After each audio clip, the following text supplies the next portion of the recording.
Was over-rehearsed. He continually lost his train of thought, mumbling, bumbling, stumbling, fumbling, dazed and confused. And this all after one full week of prep, at times totally incoherent. And to make matters worse, Joe had the strangest, weirdest stare, like an empty vessel. Oh. I actually was feeling so bad for him. I feel bad. I was hoping maybe at some point, maybe a family member might come in and throw out in the towel. He simply is not strong enough physically. He is not strong enough, doesn't have the stamina. He's not strong enough cognitively. He doesn't have the mental acuity to be the president of the United States. That's what the country saw tonight. You decide.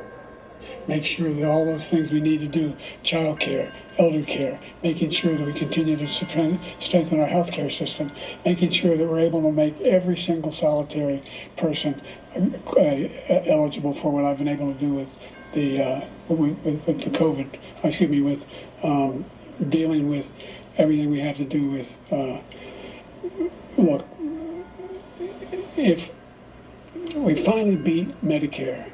Thank you, President Biden. All right. Can you decipher what he was trying to say there? Does Joe even know what he was trying to say? Yeah. President Trump pointed that out at one point. It is scary, and it was not, by the way, the only unusual moment from Joe Biden tonight. Here he is trying to talk about kitchen tables and rising prices. Pay close attention to how he says it.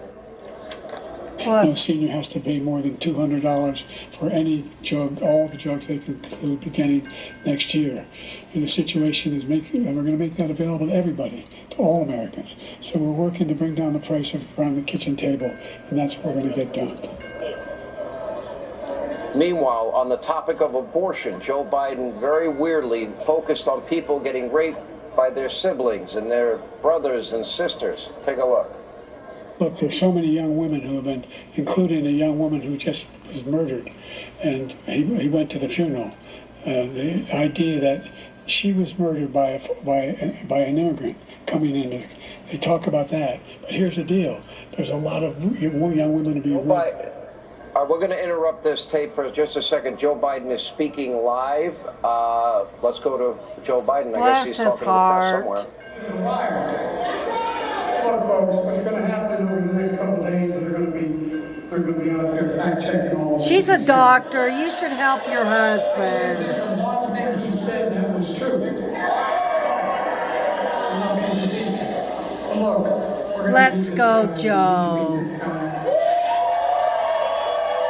I need you in order to beat him. You're the people. Bless his heart.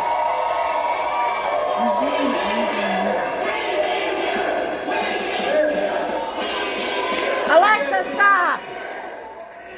Come back to me. All right, that's Joe Biden at a debate watch party. Can't really make out exactly what he's saying. Let's go back to the debate itself. Here's Joe trying to talk about veterans and D-Day. Take a listen.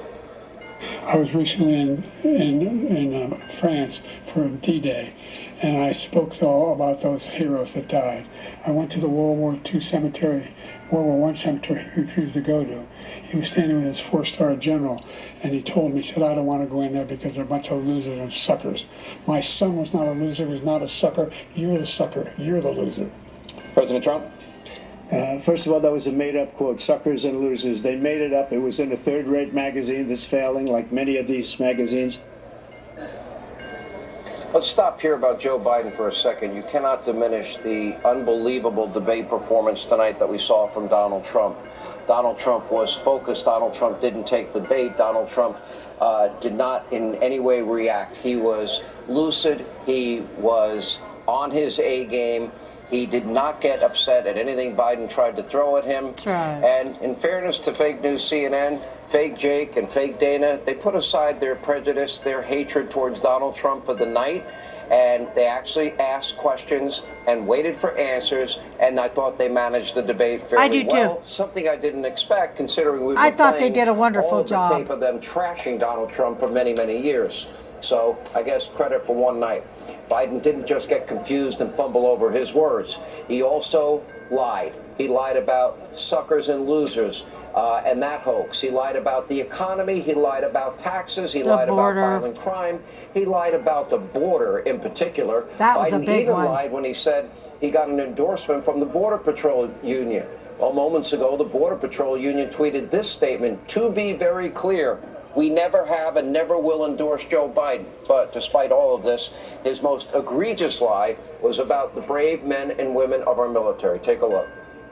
In the military, you know, when he was president, they were still killing people in Afghanistan. He didn't do anything about that. When he was president, we were still finding ourselves in a position where you had a notion that we were this safe country.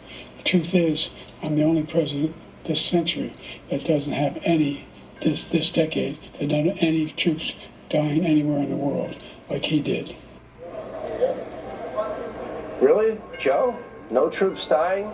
I know you were looking at your watch during the dignified transfer, but did you really forget about the 13 Americans who were killed in Afghanistan, or the thousands that you abandoned and left behind because of that disastrous withdrawal?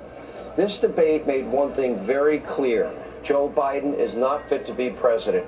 Donald Trump clearly is. The Drudge Report.